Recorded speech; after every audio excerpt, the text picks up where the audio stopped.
295 seat का आंकड़ा बता रहे हैं। क्या लग रहा है कि 295, जबकि एग्जिट पोल तो उल्टा बता रहा है? देखिए, आप ग्राउंड रियलिटी में जब जाएंगे, जनता के बीच में जाएंगे, तो आपको असलियत पता चलेगा। एग्जिट पोल ये बने, आप जितने लोग यहाँ बैठे हैं, आप किसी से पूछ लिए कि एग्जिट पोल के कोई भी आदमी इनसे कोई जवाब सवाल किया है या कोई पूछा है इनसे कि भाई ये बताओ कि नहीं आप किसको वोट दे रहे हो, किसकी सरकार बन रही है? बैठे हैं यहाँ पे 5, 6, 7 लोग हैं, आप किसी से पूछ लीजिए। तो घर में बैठे मनगढ़ंत आप तय कर दीजिए। जो योगी और मोदी और इन्होंने कहा मिसाने 400 पार, 400 पार, तो 400 पार है। यहाँ कहा 10 लाख पार, बनारस में 10 लाख पार है, पता लगा लीजिए 10 लाख पार हैं कि 400 पार हैं। ये मनगढ़ंत बातें कमरे में बैठ के तय कर दो कि 400 पार, 10 लाख पार, हवा निकल जाएगी। 4 तारीख को समझ में आ जाएगा कि कहाँ खड़ा है, कहाँ एग्जिट पोल और कहाँ भाजपा खड़ी है। ये केवल लोगों को मानसिक रूप से दबाव बनाने के लिए और कैसे हतोत्साहित किया जाए अपने इंडिया गठबंधन कार्यकर्ताओं कांग्रेस को, इसके लिए खेल हो रहा है।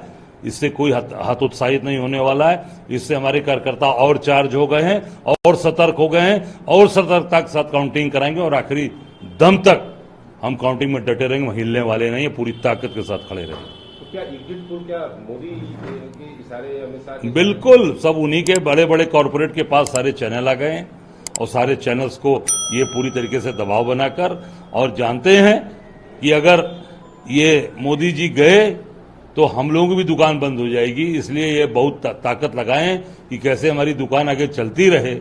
इस नाते ही लोग इस पे पूरी तरीके से मोदी की सरकार कैसे बने, कैसे अपने मालिकों को खुश करे, इस पे ये काम कर रहे हैं। तो आपका गठबंधन तो 295 का आंकड़ा बता रहा है। 295 प्लस, 295 प्लस, इससे कम नहीं पाएंगे, इससे ज्यादा पाएंगे, ये बताया हमारे नेताओं ने। ये किस आधार पर है? जनता के आधार पे है। आप ग्राउंड जीरो के आधार पे पता लगा लीजिए बनारस में कि कितना वोट कहां पड़ा है। हवा खराब हो चुकी है यहां पे। मोदी जी और उनके जितने भक्त लोग थे उनकी हवा निकल चुकी है। 10 लाख पार, 10 लाख पार, कहां 10 लाख पार? आ जाइए जमीन पे। जिसको बनारसी भाषा में लोग लग के ना उनको चौंटा छोड़ा दे ले हुआ, चौंटा छोड़ दे ले हुआ, समझ में आ जाइए 4 तारीख के कहां खड़ा हो। अब तो वो मौन व्रत तोड़ करके वापस भी आ गए हैं। नहीं, मौन व्रत करें, पर मौन व्रत का अगर माँ गंगा के पुत्र हैं तो माँ गंगा के किनारे करना चाहिए था ना। गंगा मैया के तट पे बैठ के आराम से, इससे बड़ा स्थान कौन सा है जहां 10 अश्वमेध यज्ञ हुए, दशाश्वमेध, यहां बैठ के करना चाहिए था। तो मैं समझता हूं कि उसका पुण्य भी मिलता, उसका फल भी उनको शायद मिले जो किया उन्होंने। पर वो समुद्र के किनारे, वो भी दक्षिण चले गए, तो अब ये बड़ा कठिन वाला कार्य है। मैं समझता हूं कि अब ये चीजें आम जनता समझ चुकी है कि जनता को भ्रमित करने के लिए एग्जिट पोल और सारी चीजें की जा रही हैं। पूरी ताकत के साथ इंडिया गठबंधन की सरकार 4 तारीख को बनने जा रही है और बनारस भी हम लोग डंके की चोट पर चुनाव जीतेंगे। कोई प्रधानमंत्री का चेहरा भी तय है?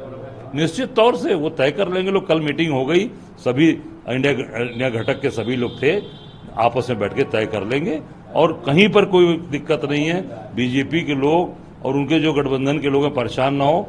इंडिया की सरकार बनेगी, हमारे प्रधानमंत्री ऐसे मिलेंगे जैसे 2004 में ये कहा था ना कि विकल्प क्या है। विकल्प मनमोहन सिंह जी आए, 10 साल तक सरकार हमारी चली, उसी में हिंदुस्तान प्रगति किया, तरक्की किया।